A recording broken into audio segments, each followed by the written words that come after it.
U.S. life expectancy continues to take a nosedive, and the worst news, it's way worse than we thought. A new report found that the U.S. has had a life expectancy disadvantage since the 50s, and the problem keeps getting worse and worse.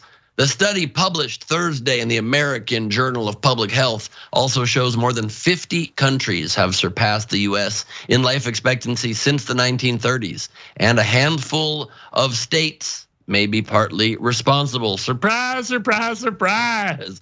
Provisional data from 2021 shows US life expectancy has dropped to 76.1 years, according to the Centers for Disease Control and Prevention, the lowest it has been since 1996.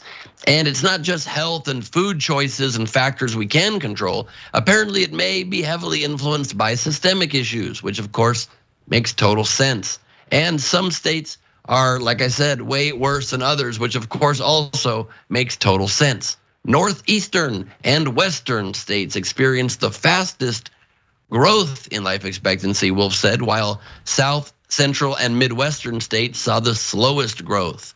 This cluster of states really played an outsized role in producing these poor rankings for the United States. States doing very well, like Hawaii, New York, and other high performers, are ranked among some of the same life expectancy as some of the healthiest countries in the world, according to Dr. Stephen Wolf, Director Emeritus on the Center on Society and Health. The findings support previous research showing how policy decisions impact health outcomes and ultimately life expectancy. And that aspect of it we've known for a long time, which is again why policy decisions matter so very much. Here's an excerpt from a story from late last year to shed a little more light on this issue. While many blame drug overdoses, rising suicide rates, and bad health habits, a new study suggests policymakers may play a bigger role than previously thought. Researchers looked at policies relating to criminal justice, marijuana, the environment, gun safety, health, and welfare, private labor, economic taxes, and tobacco taxes. They merged that information with mortality data spanning from 99 to 2019 and found liberal policies were associated with lower deaths among people aged 25 to 64, but just that tiny demographic.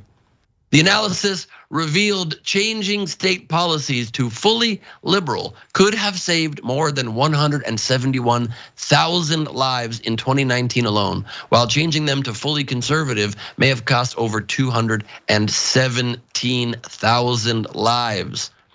If you're curious how they defined what makes a liberal policies were considered liberal if they expand state power for economic regulation and redistribution, protect the rights of marginalized groups, and restrict state power to punish deviant behavior.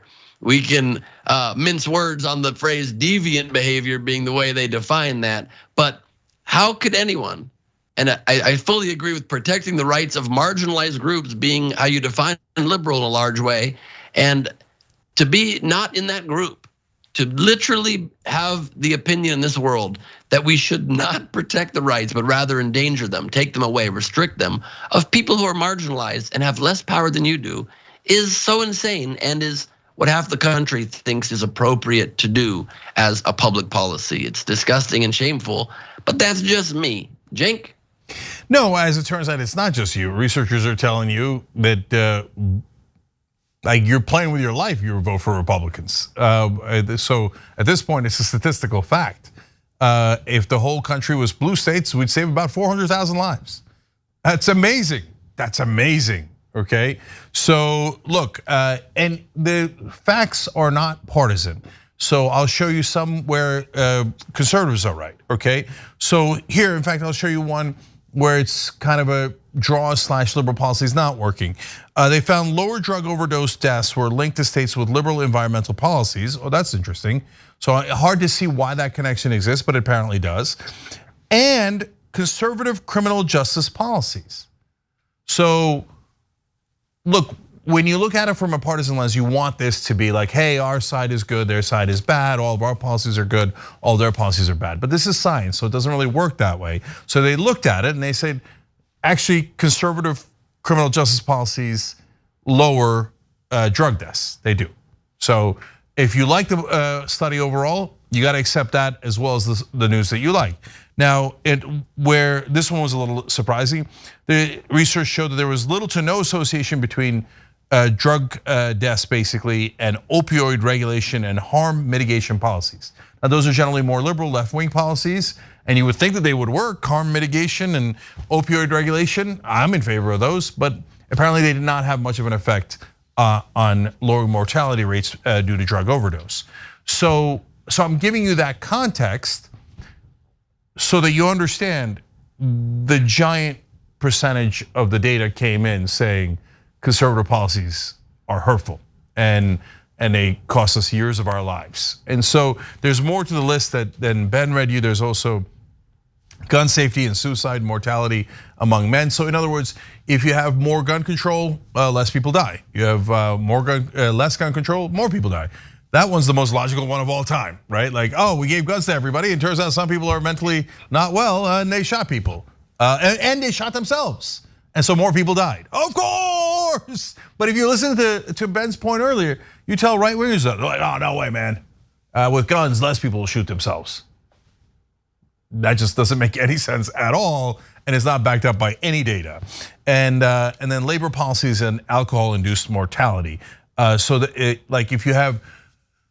In fact, I want to read you one last thing before I go to Jackson. If you have things that regulate businesses, they say, oh my God, that's going to hurt citizens. Turns out it's the exact opposite. Higher working age mortality was associated with policies that put more emphasis on helping the private sector to thrive. Oh, well, to thrive so that it'll come and be trickled out on you, right?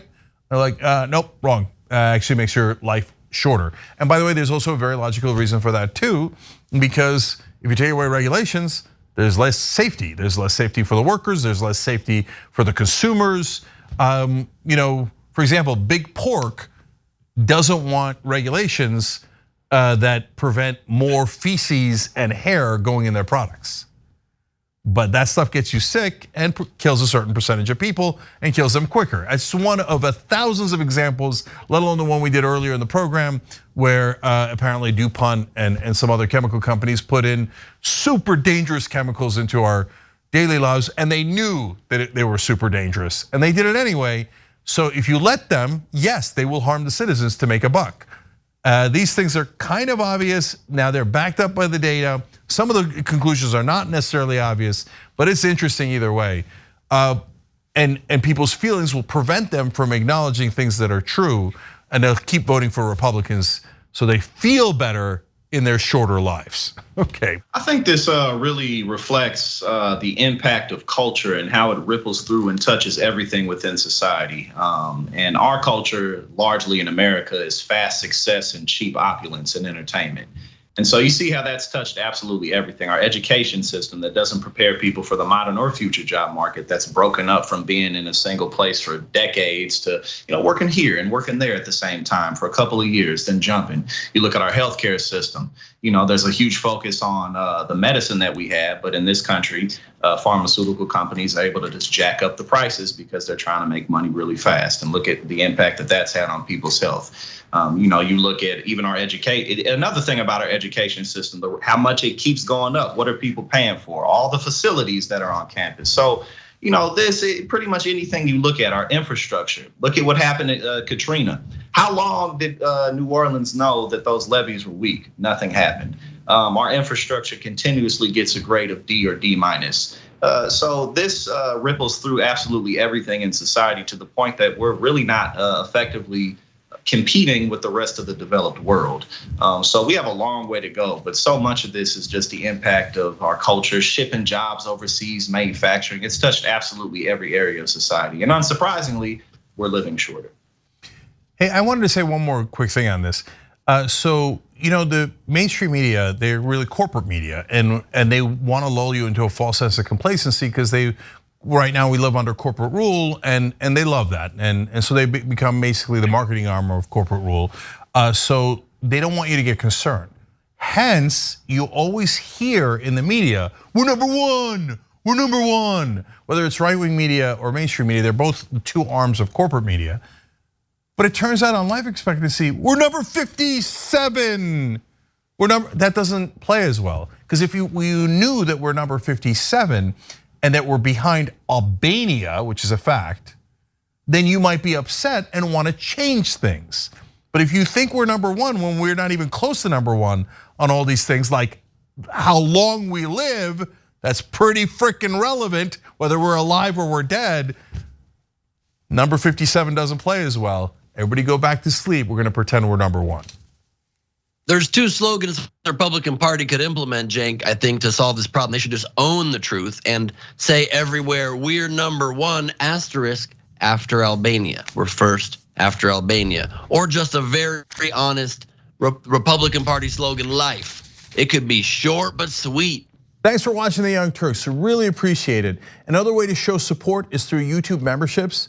You'll get to interact with us more. There's live chat emojis, badges. You've got emojis of me, Anna, John, JR. So those are super fun. But you also get playback of our exclusive member-only shows and specials right after they air. So all of that, all you gotta do is click that join button right underneath the video. Thank you.